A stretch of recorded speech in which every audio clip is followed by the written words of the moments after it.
Está no ar mais uma vez o nosso programa O Poder.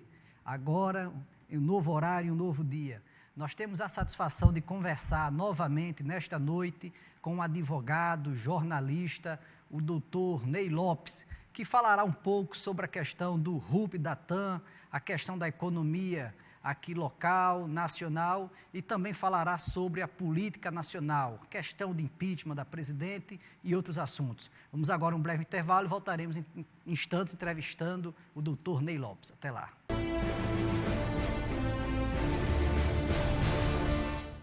Sorvete é tudo de bom, mas sorvete Ester Bom é ainda melhor. Por isso construímos uma das fábricas mais modernas do Brasil, porque a Ester Bom se preocupa com cada detalhe para garantir qualidade para você.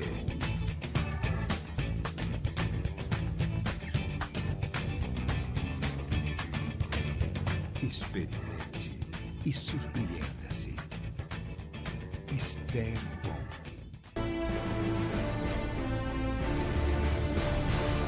Estamos de volta com o programa O Poder, conversando com o doutor, advogado, jornalista Ney Lopes. Doutor Ney, seja bem-vindo mais uma vez ao programa O Poder. O senhor já é cadeira cativa aqui. Exato, Lê. E eu fico muito alegre, né, de voltar a conviver com você, com o telespectador, fazendo reflexões. A gente, afinal, como cidadão, né, independente de ser advogado, ser jornalista, até como cidadão, a gente tem o direito de opinar sem ser dono da verdade. Sim. Mas tem o direito de opinar. E aqui é um fórum aberto, né, para isso, e eu fico muito alegre em participar. Ô Ney, vamos falar um pouco aí sobre a questão da política nacional, que todos os dias, todos os momentos surgem novas situações. Quando o senhor esteve aqui no início do ano, o José Dirceu não tinha sido preso novamente, e agora ele está preso. Como é que isso aí tem prejudicado aí a situação do PT e a situação da presidente Dilma, de acordo com a sua avaliação? Olha, a avaliação que eu faço é de que o país está num fio da navalha. O próprio governo reconhece isso, as forças político-partidárias também.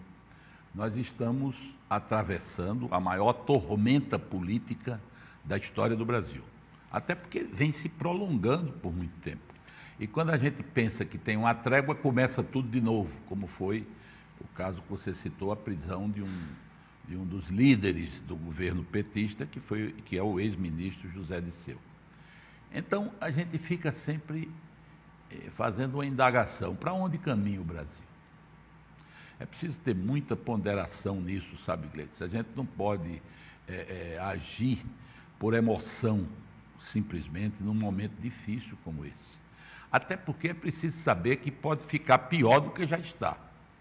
Então, eu fiquei muito sensibilizado, acho que é o fato político mais importante dos últimos dias, o apelo que o vice-presidente Michel Temer fez em busca de uma unidade em prol da governabilidade. Eu conheço bem o Michel Temer, fui colega dele 14 anos, tinha convivência pessoal com ele. Claro, a gente deixa o Congresso hoje, estamos muito distantes, mas eu conheço, é um homem de bem, é um estadista. O apelo dele eu não vejo como arrumação. Eu não vejo como, vamos evitar que Dilma saia, ou que Dilma fique, ou que eu assuma. Eu vejo como um apelo de um homem que está alcançando o Brasil e não apenas os seus interesses pessoais. Numa hora como essa, nós temos que recorrer a exemplos na história. O sonho na política é muito importante. Só não acredita no sonho quem é imediatista, quem busca negócios e lucros imediatos, mas a política, o sonho é o pragmatismo da ética. E o sonho de uma governabilidade democrática do Brasil deve ser encarado como um objetivo a ser alcançado, que é justamente o que Michel Temer está pregando. Ora, vamos ver na história. O Chile, depois de Pinochet, enfrentou uma situação igual ou pior do que o Brasil. O que é que fizeram lá? Criaram um movimento chamado Concertación, quando Pinochet caiu, sentaram-se à mesa todos os partidos e elegeram prioridades para a nação, não é cooptação, ninguém aderiu um ao outro. Elegeram prioridades e disseram, vamos disputar o voto popular, quem ganhar mantém essas prioridades.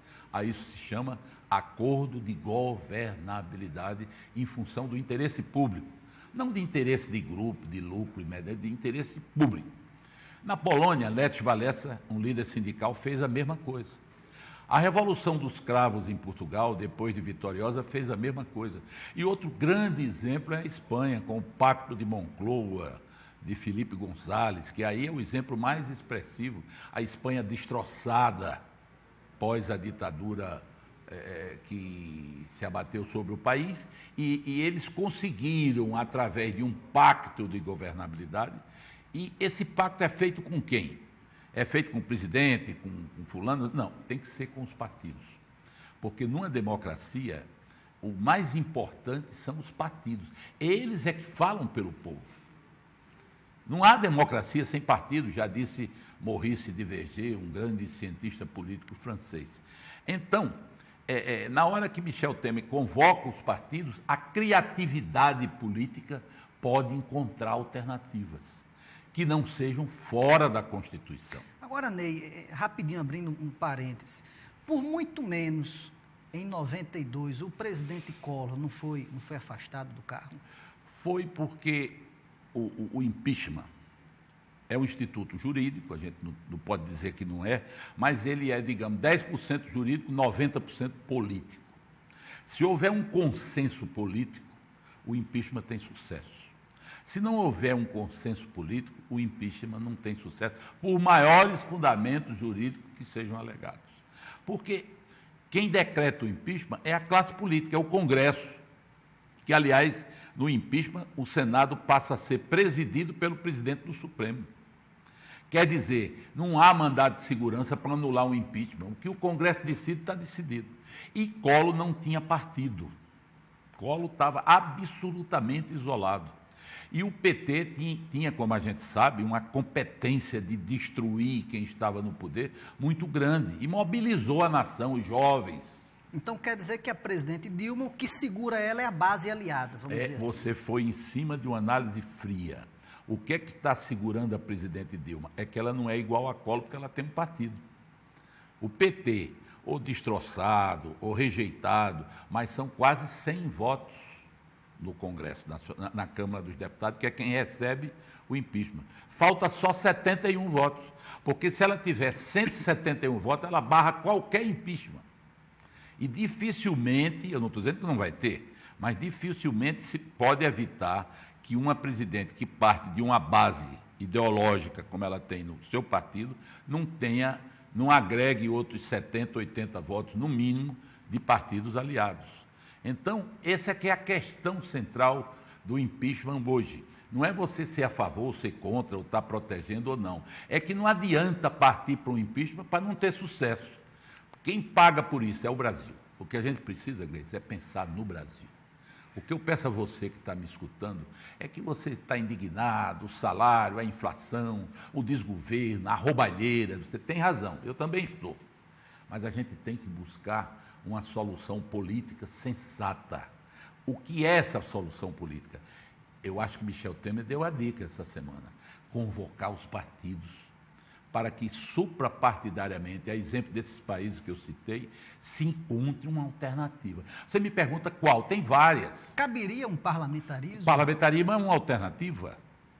Você diz, não, mas não deu certo.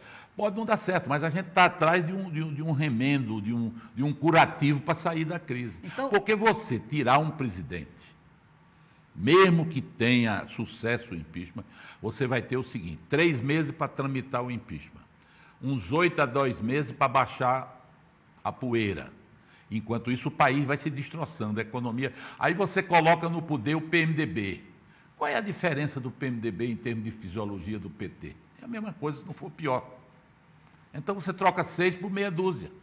Então você tem que encontrar uma alternativa que o parlamentarismo seria uma, que teria um primeiro-ministro eleito pelo Congresso, que podia implementar reforma. Outra alternativa era um pacto partidário em que o governo fosse dividido com os partidos. você colocasse figuras assim de conceito e de notório saber econômico no Ministério da Fazenda, um Zé Serra, por exemplo, e assim por diante, e a presidente ficasse como uma espécie de rainha da Inglaterra. Mas o PT é um partido arrogante. Ele aceitaria essa sugestão? Na hora que nós estamos vivendo, o PT não teria, eu acho, força suficiente para impedir uma avalanche partidária dos partidos, desde que houvesse o disciplina. O problema da política, às vezes, é que as pessoas entram para defender o seu pedaço, o seu interesse, o grupo, as empresas que participam. É preciso olhar o Brasil, o interesse público. Se despindo disso, o Chile não conseguiu, a Polônia não conseguiu, a Espanha não conseguiu. Os Estados Unidos têm vários exemplos de conciliação, inclusive com Obama.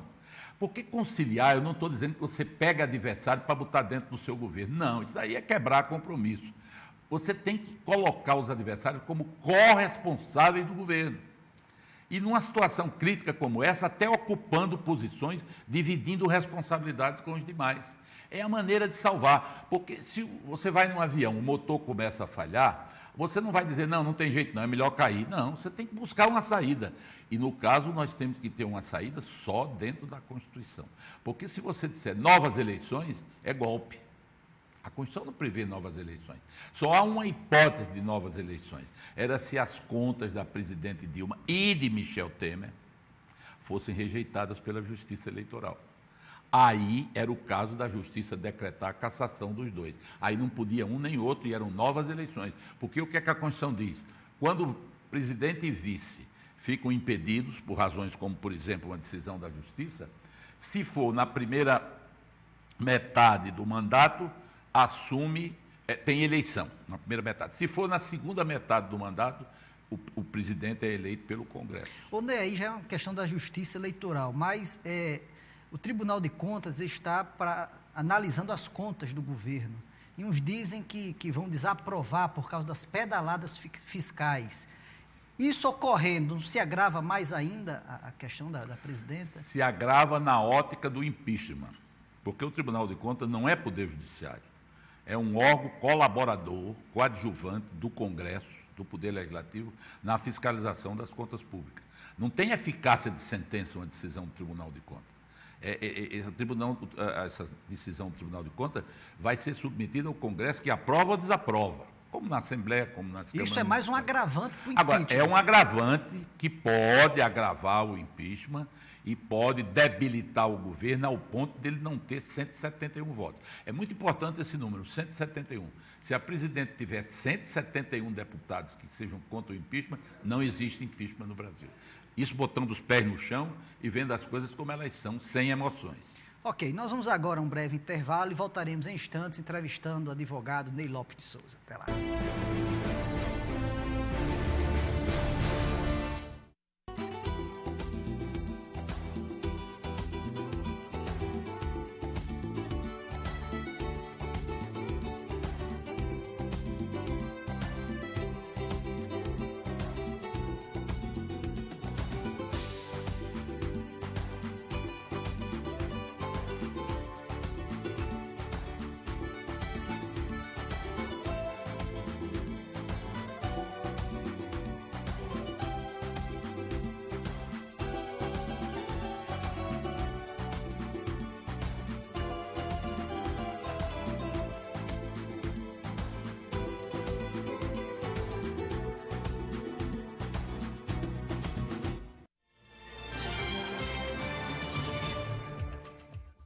Você quer assistir um programa diferente? Semanalmente estamos aqui com Liberdade de Expressão na nossa TV União. Um programa com variedades, onde o tema central sempre é a política e os políticos, nacional, estadual e local. Ao meu lado, sempre, os convidados que são os melhores dessa cidade. Professor Luiz Carlos, engenheiro e político também, e o Brito, publicitário e jornalista. São eles que nos ajudam nessa empreitada de cada dia levar para você os assuntos que são relevantes para a sua vida. Liberdade de expressão é só aqui na TV União. Sorvete é tudo de bom, mas sorvete Ester Bom é ainda melhor. Por isso construímos uma das fábricas mais modernas do Brasil, porque a Esterbom se preocupa com cada detalhe para garantir qualidade para você.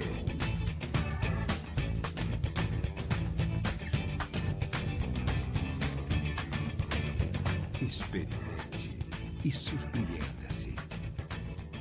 Esterbom.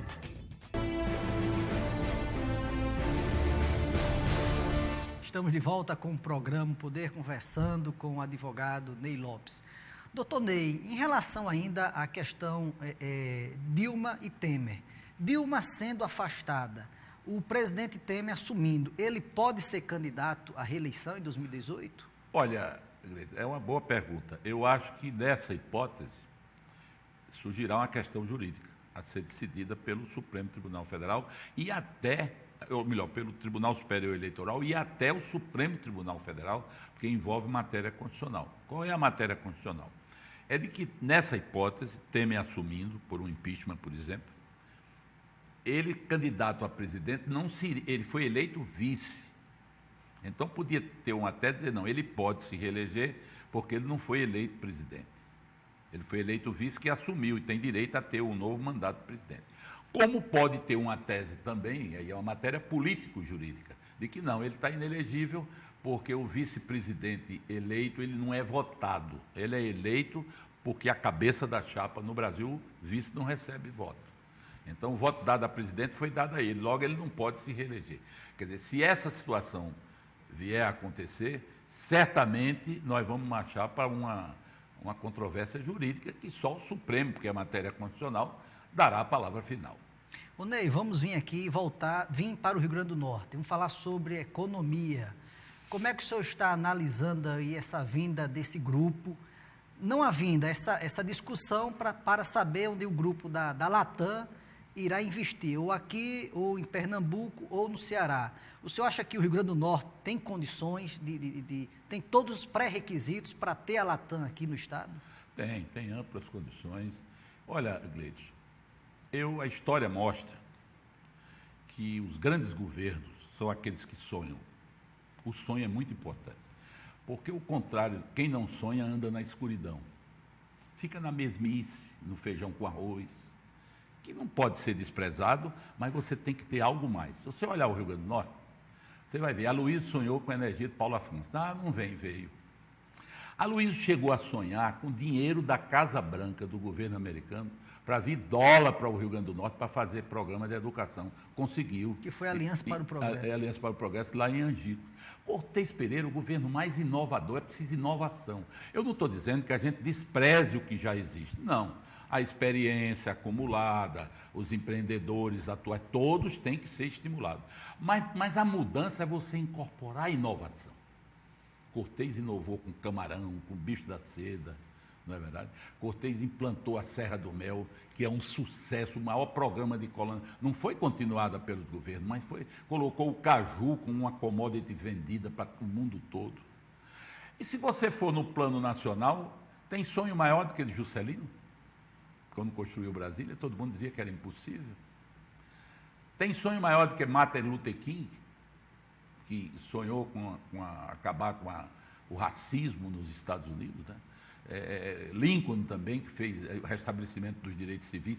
Todos esses sonhos que eu considero, porque essa história de eu sou pragmático, todos nós somos pragmáticos, todos nós somos. E o sonho viável é o pragmatismo ético.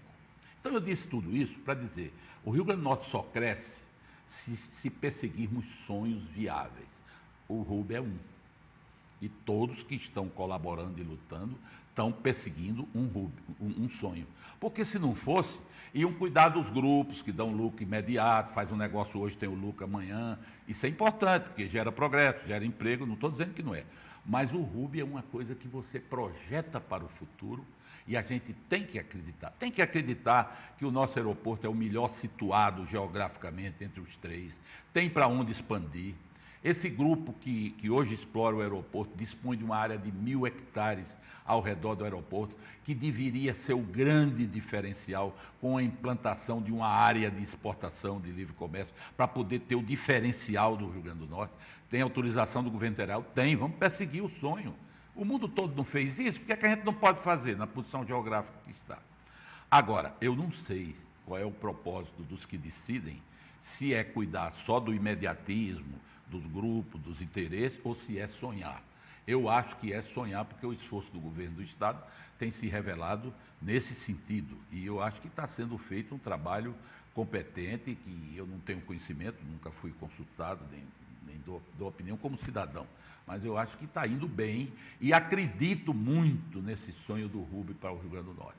Acho que nosso Estado tem um potencial de se transformar num polo exportador, que é o nosso grande handicap, pela posição geográfica.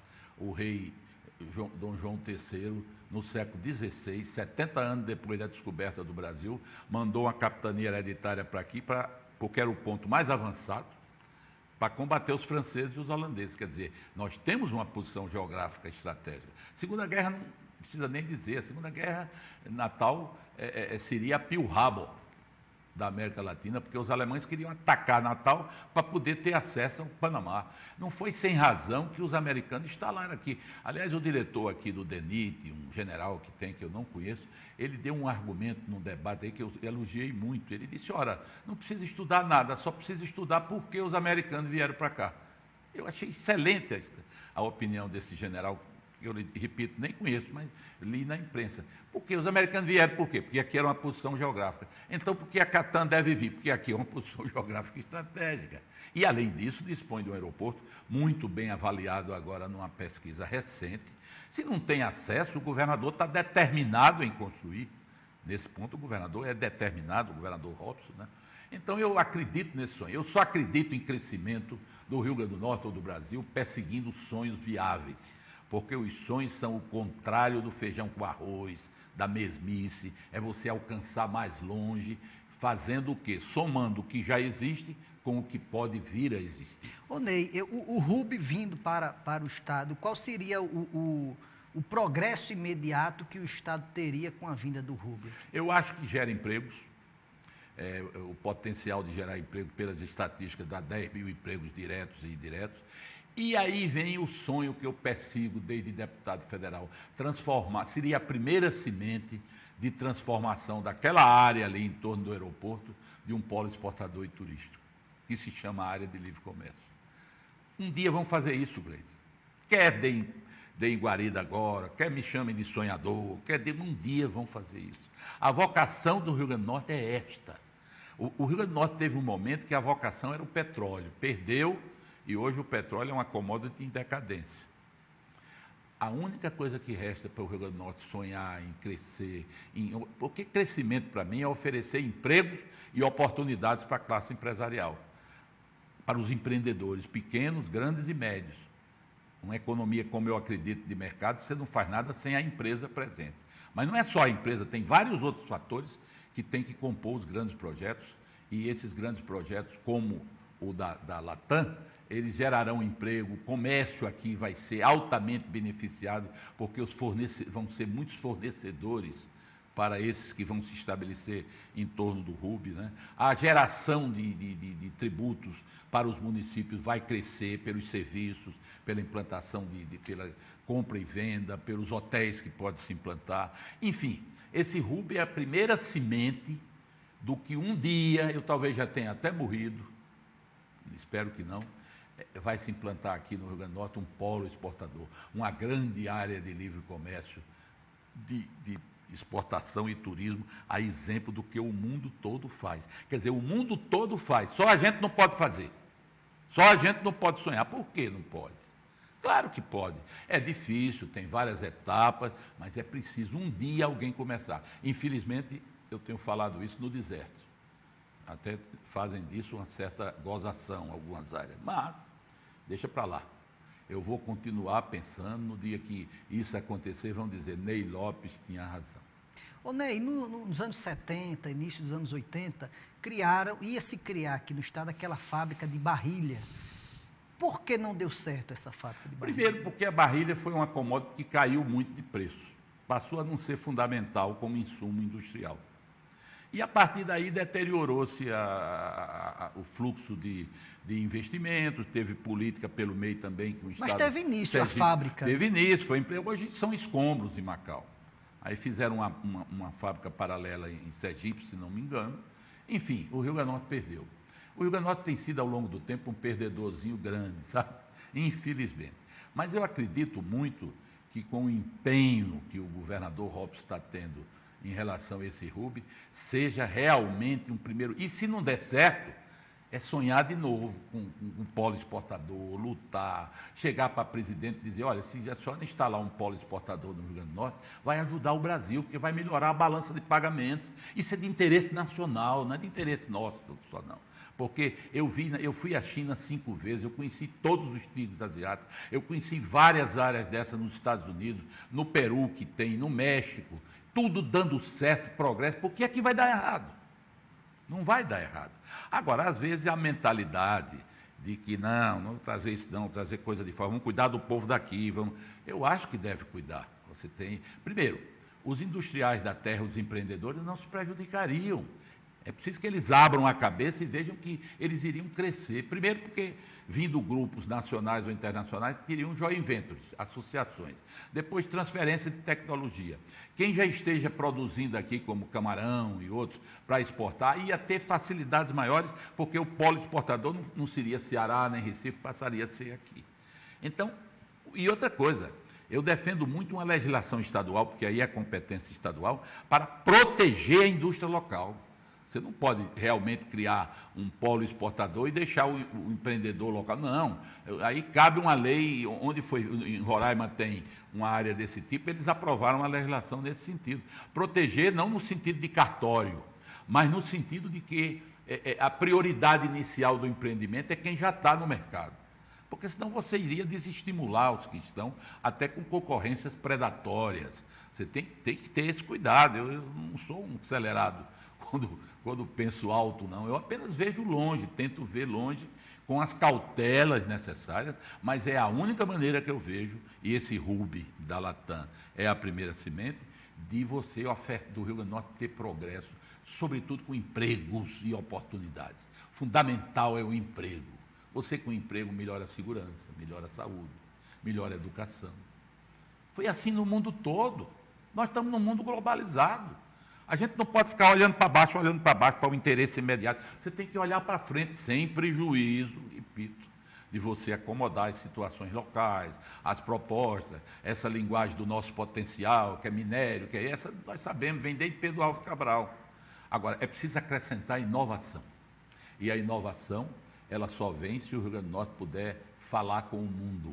E para falar com o mundo... Você veja o Ceará. Eu li um dia desse na imprensa, que os empreendedores, o governo do Ceará, através de do governador e de seus secretários, já estão discutindo com o Panamá, para associar o Porto de Fortaleza ao Panamá. O Panamá ampliou o Porto. O Panamá é o maior eixo de exportação das Américas. Eles alcançam longe, já foram ao Panamá, já estão discutindo com o Panamá. A gente tem que fazer as coisas nesse sentido. Não só de uma maneira restrita, mas de uma maneira ampla, juntando o atual com o futuro.